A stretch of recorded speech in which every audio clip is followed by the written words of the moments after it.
So he's able to call it good. That means he's also the ultimate judge. Verse 5. It's still on 4. He separated. Oh, I'm still on 4? Yeah. And he separated the light from the darkness. Right, he separated the light from the darkness. God called the light day, and the darkness he called night. Now, you notice he called it that, yet the sun and the moon haven't been invented yet. You know, there is no sun and moon yet. He still called them. So what did he do? He called the night and the light day. He called it a 24. Now, this isn't like a solar day like we're thinking. Okay, this is where we get some of the ideas that, see, he hasn't created time yet. He hasn't created, so we get, some people will interpret this as being could be millions of years, because not until we get down to where he creates the seasons do we have that. That's our understanding. We don't comprehend God. He tells you right there. He's created a day he referred to as day, and he referred to as night. A 24-hour day. Not necessarily a solar day like we understand. We just went through what the light is, okay? That was the evening, and there was the morning. That was the first day, verse 6. And God said, let there be an expanse between the waters to separate the waters from the water. So God made the expanse to separate the water, other expanse from the water above it. And so it was so. God called the expanse sky, and there was evening and the morning, and that was what? The second day. So he separated the ocean and made the sky. Right. So now he separated. So he has it all together, and he separated. So he read light, read day. He called it day, and he called it night. However that works. Right. Don't ask me. I don't understand this whole, you know, this is God's creation. You know what I'm talking about? Right. The third day, we see verses 9 and 10. And God said, let the water under the sky be gathered to one place, and let the dry ground appear. And it was so. God called it dry ground. Okay? Land, and gather the waters. He called the sea, and God saw that it was good. See, he used that word again. Good. That means God's able to judge it. I'm not able to judge it. God judged it. So what happened here was, even when he separated the sky, right, it's just a big old ball of water. Right. Just like we see the earth was void and empty and darkness covering over. See what I'm saying? It was all, and then God separated it. See, he called it day. He called it night. I'm telling you, this is day because I'm naming you. So he has control. The whole creation. Creation. He's named creation. I call it. I call the stars by their name. Right. And they respond. I call you darkness. The darkness responds. The night responds to God. What did Jesus say when he was running through? If I call out the rocks will call my name. Right. He can command the rocks to call his name. Right. This is really neat to understand who God is. Jesus. You know, the Jesus of Nazareth, okay? We have to understand that. That's who we're talking about. You know what I mean? The same God that saved us. What verse were we on right there? 11 now. Okay. We're on 11? Yes. Which one am I on? Okay. Then God said, let the land produce vegetation, seed-bearing plants, and trees on the land bear fruit, and the seed according to their various kinds. And so it was so. The land produced vegetation, plants bearing seed according to their kind, and the trees bearing fruit with seeds according to their kind. And God saw that it was good, and there was evening, and there was morning, and the third day. So the third day, what do we see being created? Vegetation. Right, we see vegetation being created. All right, so let's go down to 14 through 19. And God said, let there be lights. Now, see, we see lights now. In the expanse of the sky to separate the day from the night. All right?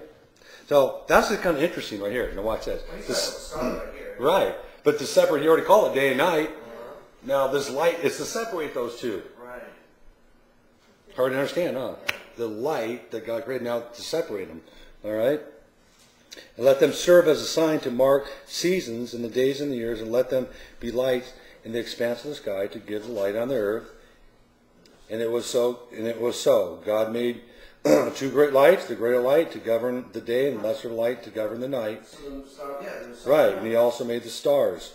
Okay, so all the light we saw before, see now he created, this is on the fifth day, he created what? Sun and moon. Right. Okay. And the stars. And the stars, right? To govern the day and the night and to separate light from the darkness. And God saw that it was good. And there was the evening and there was a morning, the fourth day. All right, now we're going to get into the fifth day. And God said, let the water teem with the living creatures, and let the birds fly above the earth across the expanse of the sky. So God created the great creatures of the sea and every living, moving thing which which the warm waters teemed according to their kind, and every winged bird according to its kind. And God saw that it was good. God blessed them and said, be fruitful and increase in the number, and fill the waters in the sea, and let the birds increase on the earth. And there was evening and the morning, and there was the fifth day. Now you notice that it wasn't millions of years between the fish. In other words, the idea of the evolution was to say we're fish and we came out in millions of years. Notice the birds and the fish were created on the same day. Okay, so that kind of, one thing, what that does is it kind of, their theory of evolution where I was a fish and then later on he became a lizard and then the birds came millions of years later. Well, we'll see. This is how it is. You start as bacteria and then you turn into a molecule. Right. And then you start turning into a fish. Right, that's what he's saying. That's what I'm saying. So their theory of this, what we see here according to the Bible, that the fish of the sea and the birds of the air are created on the same day. Right, exactly. Okay? So that one thing destroyed part of their theory. Not just that, did you notice that he now blesses them, where he didn't bless the vegetation, he didn't bless the earth and all that? Uh-huh. But he's blessing like Right. living creatures. Right, because they're living creatures. That's awesome. He did, yeah, exactly. We'll get more into that when we... Okay. It was interesting that he created the birds and the fish first. Now go to verse 24 and 25. And God said, let the land produce living creatures according to their kind, livestock creatures that move along the ground, and wild animals, each according to its kind. And it was so. God made the wild animals according to their kind, the livestock according to the kind, and all the creatures that move along the ground according to their kind. God saw that it was good. Now that day is not completed yet. Now watch. Verse 26, then God said, let us make man in our image, in our likeness, and let them rule over the fish in the sea, the bird of the air, over the livestock over the earth, and all over the creatures that move along. So God created man in his own image. God created a male and female. This is what day? We'll see, this is the sixth day. All this took place. So God created the animals and man on the same day, sixth day. Now, what did evolutionists teach? That the dinosaurs existed millions of years before man. Right. But we see here that man and even the dinosaurs, We're all created at once. all the animals are created. The animal would be like the lizards, all created the same day. So the theory of before millions of years Not true. that we didn't coexist with the dinosaurs. Well, we see right here that man did exist because the dinosaurs did exist and then went extinct. Okay, during the time of man, not millions and millions of years. All right. So we see that. So there's a couple. When you look at the creation through the Bible, it's totally different than what's taught in evolution. That's why it's important for us to understand when, sometimes we want to say, well, it's billions of years, because we led into what the evolutionists want to teach, the caveman theory, that we were prehistoric men that existed before. All right, so let's go to verse 26. All right, and what we see right here, again, right here, we're seeing what? It says, then God said, let us make man in our image, in our likeness, and let them rule over the fish of the sea. So now we see right there, let us. There's a conversation going on in heaven. Now, some people interpret this as let us, because we saw previously, who was that creation with God? The angels. Weren't they there at the creation of God? They thought that God was... Maybe God's talking to the angels. So a lot of people want to interpret this that let us, make man in our image and in our likeness. Okay? So who's God talking to? It's the Trinity. Okay, let us. So we see God's not alone in heaven. Christ, the Holy Spirit, and God are having a conversation here. In Psalms 2, we won't go to Psalms 2. You read all Psalms 2. If you read Psalms 2, there's a conversation going on in heaven too. They talk to each other a lot. They talk to each other a lot. So we see the Trinity talking. So there's one God, something we can't comprehend, but yet they're separate. They're not alone. Let us. That's very important to understand. God's not lonely. And one thing we have to understand, God doesn't need us. God's complete. He doesn't need us. He created us out of love. It's not like God needs us. We're created for His purpose, not for our purpose. Sometimes we have this idea that God needs us. Okay, we're created for the purpose of God. Okay, like a potter. I create a vase. I'm saying I don't need to have them. God doesn't need. He's not lonely. God's not lonely if we didn't exist. Okay, they're not lonely, and that's why when you look at God Himself, you'll see when He makes us the creation of us, He does everything according to how He is. Why man can't exist alone. God's not alone, but we don't comprehend what that means. The Trinity, we're not going to comprehend that until you get to heaven. We won't understand this whole three Godheads, but yet one God. They're all one God, but yet in three different Godheads. Don't understand it. Don't try to understand it. You're not going to. It is one God. It's all one God. That's the clear point. It is one God. He's one God. All right. Right. I think It's that not was- three separate gods. It's one God. And the more when you study get deeper into the Word of God, you'll understand how that Right. works. The names of God. We see first thing we saw right here is Elohim, the plural God. Okay. Jehovah has like a million of them. Yeah, there's Jehovah. Yeah. Well, Right. actually, where would be Yahweh? You know, Yahweh and Yeah. or El. And they're in Elohim. El. When it's an El, that's El. Would be El Jehovah, Shaddai. El Shaddai, El. You know, God the healer, God that. But we see El Elohim, God the Trinity. The, Right. See, it's pretty It interesting. was like God my peace or something like that. Yeah, God my peace. All right. Let's go to Job chapter 35. Didn't the Jews not even say the name of Yahweh because it was so sacred then? Yeah, They don't that's even speak his name. right. Yeah, they're scared to speak on it. In fact, a lot of great creeds today, they will put G-D. Really? Put the O in there. 35? 35:10.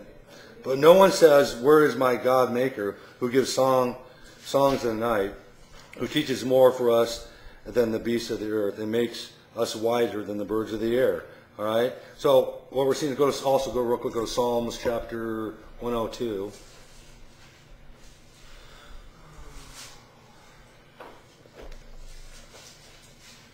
Verse 25.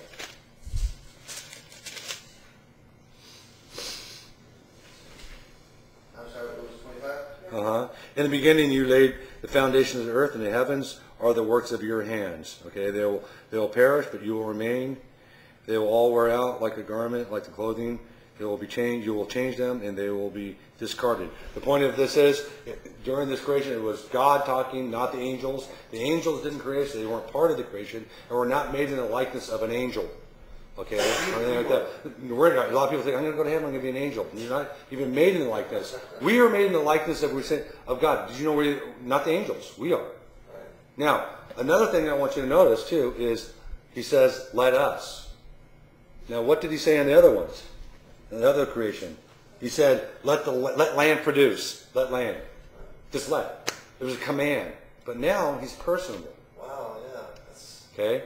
With the land and everything else, everything is let land, because in Hebrew it says let light. He commanded it to happen. He didn't make a command to us. Now it's a loving. We see let us personal. God's becoming personal. So this God Elohim is now let us. We're going to make this man in our image. It becomes personable. Because the reason that's important, some people think God's unattainable. A lot of religions teach that God's unattainable. I have to do something to receive God. God's involved personally with mankind. We are made in his image. We're going to look at what that means. That's hard to understand what that means because God is not a man. The word says in Hebrew, ish. He's not a man. Well, and he's not a woman. Now he's both fully God and fully man. Right. Well, Jesus is. Right. But God the Father. Is. Right. And God, you know what I'm saying? And Jesus before was not. Right. Okay? That's really interesting that Jesus will sacrifice and become like us for all eternity. That's how much he loves us. Okay? He'll step out. Yeah. Right. He'll limit himself into human form for all eternity. Just for us. Just for us. Yeah. We just don't think about it. Jesus stepped out of heaven. And when it says in Philippians, God not something to be grasped, it's talking about you can't grasp the ability of God. You either are God, I'm God, and I've taken away the ability to be anywhere for you. Okay? This is the first time God steps out of heaven to become one of us, to die for us. You know what I'm talking about? God is not a man or a woman. He's not a man or a woman. So when we're made in the image of God, we get this idea that God is a man. And we see Jesus as a man, but that's not what it references. Well, they call him a father figure because he is a masculine figure, right? Yeah, the word, exactly. He's right. not male or female. He's not male or female, but in the Hebrew it's masculine, okay? But some people say God's a man, or when I say I'm praying to the man upstairs, if you're watching, you say that's not reverent to God. Right. Or God's a woman, you have all this stuff, and God's a spirit.